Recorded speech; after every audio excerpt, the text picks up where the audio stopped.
Every day, people from all over the world come to Ground Zero in New York to see the place where the Twin Towers once stood and to take pictures of the pit.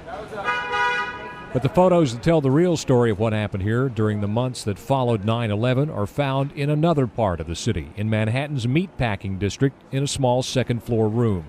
This is Gary Marlon Suson's Ground Zero Museum Workshop. It takes people past the security gates into our world of the recovery. We feel that educating people as to what went on promotes a type of healing. Most people just don't understand what life was like inside the perimeter of Ground Zero, so we try to recreate that in the museum. Suson was the official photographer for the Uniformed Firefighters Association at Ground Zero, working for almost 7 months alongside the recovery crews, documenting the emotional scene as no one else was allowed to do. It was a rewarding experience, and it was also a painful experience. It was rewarding because I met amazing men and women of the recovery who were so committed to bringing the victims' families, their loved ones home. And it was painful because I had to see firsthand, the effects of evil, the effects of terrorism. Carla Scholl of Lincoln, Nebraska, getting her first look at the museum, said she felt the same kind of mixed emotions. It is breathtaking. It angers me. It enlightens me. It just brings back so many feelings. Just help to put a face on the tragedy? Very much so. It makes it real. It makes it much more real. This isn't your typical museum. In fact, Suson calls it a museum workshop because visitors are invited to touch and hold pieces of the Twin Towers and one of the airplanes that flew into the buildings. We didn't want to create a sterile environment. We want people to feel what we felt. When you hold a piece of World Trade Center steel or a piece of World Trade Center window glass in your hands, all of a sudden, we believe in there's a transference of energy. You can connect to it more, you can feel it more. Gary, explain the museum we're in right now. This is a very emotional place to be in. Sure, it's called the Ground Zero Museum Workshop. It's images and artifacts from the Ground Zero recovery, and people come here daily to listen to the stories behind the images and artifacts. You have quite a story into making this happen, into bringing this about. Tell me your story. Well, I was asked by Rudy Sanfilippo, the fire union Manhattan trustee, in 2001 if I would like to be the official photographer at Ground Zero to document initially for the families. He wanted me to show the love, care, and respect in which the bodies, the remains, were being treated.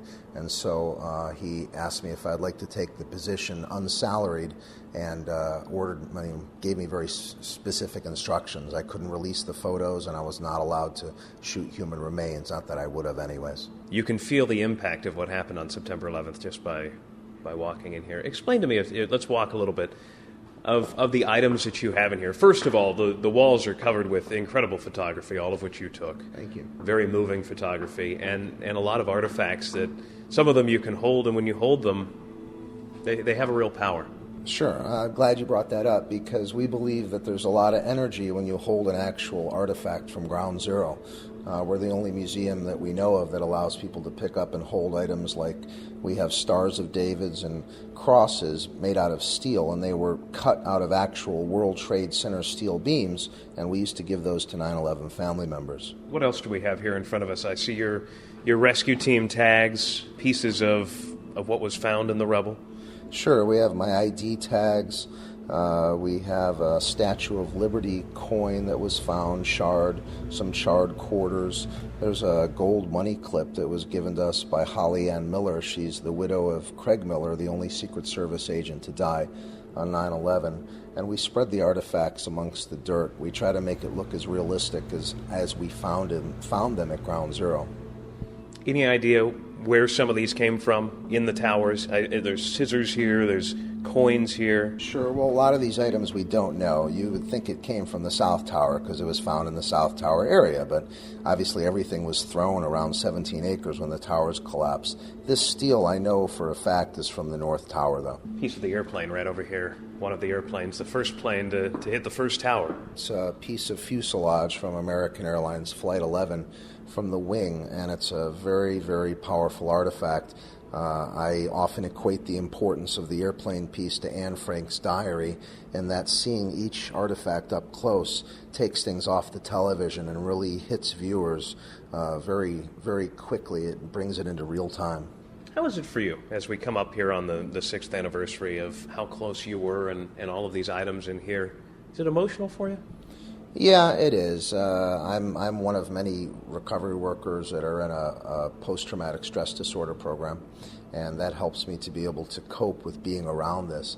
Is it healthy for me to be in the museum every day? No, it's not, but it's so gratifying when I see people come in from Texas, North Carolina, England, and they come here and they have this life-changing experience. They listen to the stories and they break down and cry, and I see firsthand that I've made a difference. I've helped a 5-year-old that wasn't even born on 9/11 understand what happened on that day.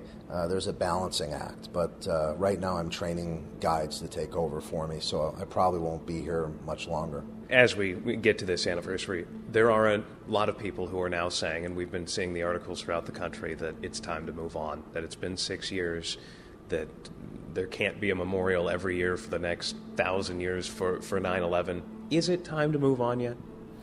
Well, you know, the words move on, that can be interpreted in so many ways. We can move on with our lives, but I don't think any of us are above taking one day out of each year to remember the victims of 9/11. So I think that move on thing, unfortunately, comes from overexposure with the word 9/11 by the media. People can become desensitized. Time has this way of dulling people's memories. So I think museums and remembering the victims is important to do one day a year. If we were to talk 6 years from now, what would you hope to be telling me? What would Ground Zero look like? What will the museum look like 6 years from now? I would hope, first and foremost, that there would be a meaningful memorial museum for the victims' families. You have to remember, and a lot of the public doesn't understand, that 1,200 families out of the 2,749 have no remain of their loved ones. They have no cemetery. The DNA coding was burned off of 11,000 human remains of the 21,000 human remains found. And so these families have nothing. And so these bones, from what I'm told, are going to be returned to Ground Zero in a tomb of the unknown soldier. And I hope that there'll be a nice memorial for the families, a place that they can take their kids on Sunday afternoon, have some lunch, be there where their loved one passed away.